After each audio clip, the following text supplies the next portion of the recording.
Hey, welcome to the 2025 legislative session. Utah Hospital Association, we have about 24 bills we're tracking, and we have a substantial funding issue. Many of you know hospitals pay a hospital assessment.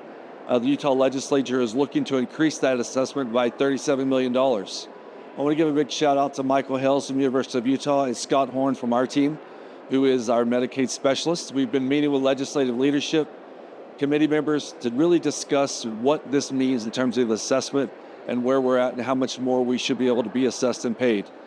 Working with the Utah Health Department, we have a great relationship, looking to actually make that relationship even better moving forward as we continue to grow our association. More to come. No decisions have been made on what that assessment looks like right now, but it is $37 million. It is substantial. We're fighting against that to the best of our abilities, and we'll see what happens in the next couple of weeks. Another big bill that we're tracking is Senate Bill 69. Currently it's in rules, and Senate Bill 69 is the 340B program, pharmacy discount purchasing. I think most of you are aware of what 340B is. It is an issue that it's drawing a lot of attention. Pharma is doing everything they can, both at a national level in many states, but even here in Utah, running commercials about what 340B does and what it does not do. And as expected, lots of claims that are geared to steer people away from what 340B really does. Don't be distracted from what the commercials may say. We're doing our best to educate legislators, lawmakers on what 340B does and the importance of the program. So more to come.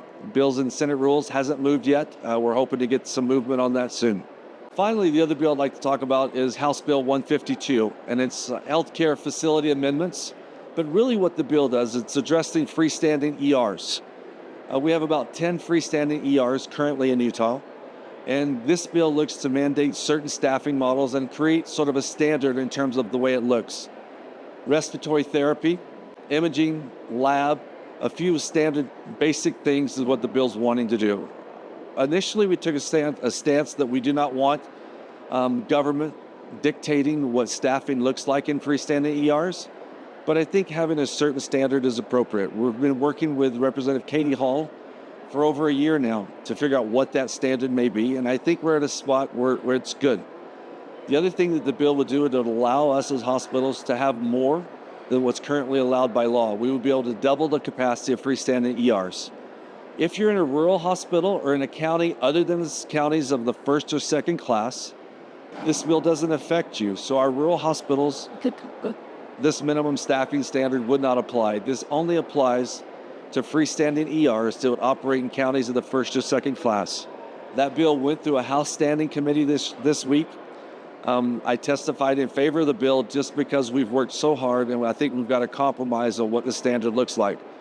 A shout out to our folks from HCA, Intermountain, Common Spirit, who have these in the urban areas, been able to work with their staff and their teams, and I think we're in a good spot. That bill will move to the House floor for a vote probably next week sometime, but we'll keep you posted on where that's at. In conclusion, many of you know I've spent 13 years as a legislator up here.